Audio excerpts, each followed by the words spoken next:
Hello, my name is Robb Berry, and welcome to the wacky world of cereal boxes.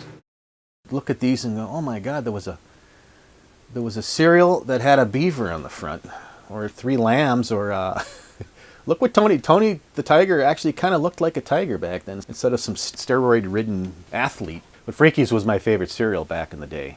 They only lasted about 6 years. But the reason they're so fondly remembered is because they all had strong personalities, just like a good movie or a book. You know, characters, everything. If you don't have good characters, nobody's going to really care. My favorite character is Quisp. Now, a lot of people don't think Quisp is made anymore. Quisp is still produced. He's the little pink alien guy the Quaker came out with back in the mid-'60s. Actually, the cereals were created first. A lot of people might not know this. A lot of times a company will come out with a cereal and, well, what can we do with this? And then they'll talk to their advertising agency. What can you do with this? What kind of character can you make for this? And that's what happened with both Frank and Berry and Count Chocula. She came up with the concept after the cereals had been created. A lot of cereal companies today, they just don't want to take the time to come up with all these concepts. So there'll be a movie like Ghostbusters that'll come out. They'll come up with some cheap kind of cereal. It'll be available for a year or two. Everybody makes their money and gets the hell out of there. Mr. T. Somebody likes Mr. T. Maybe they'll eat Mr. T cereal for a while anyway.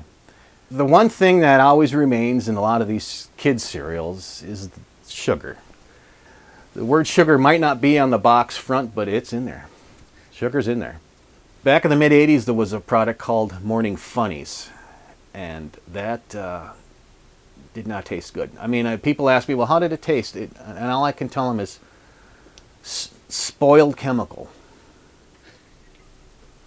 As a matter of fact, the 1991 Ralston Abomination Urkelos, Urkel, if you don't remember the character Urkel, tasted the same. You know, I don't know, for some reason the front of the box did not say spoiled chemical.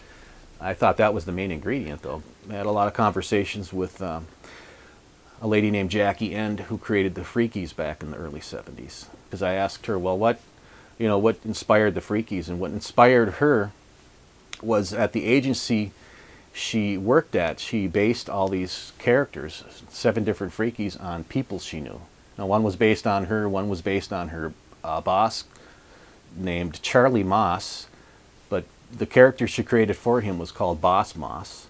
She based a character on her cat, even, and some of these other people, which weren't very complimentary in a way, so ass kissers and things like that. But they all had distinct personalities. Here's Johnny Jet. He was pretty neat. Crunchberry Beast. Now, he was around for some time. Big Yella from Sugar Corn Pops. Now, you see, it's Sugar Corn Pops today. The Hillbilly Goat from Stars. He was kind of a Jed Clampett kind of takeoff. There is one specific Ralston product, from 1966 called Mr. Waffles.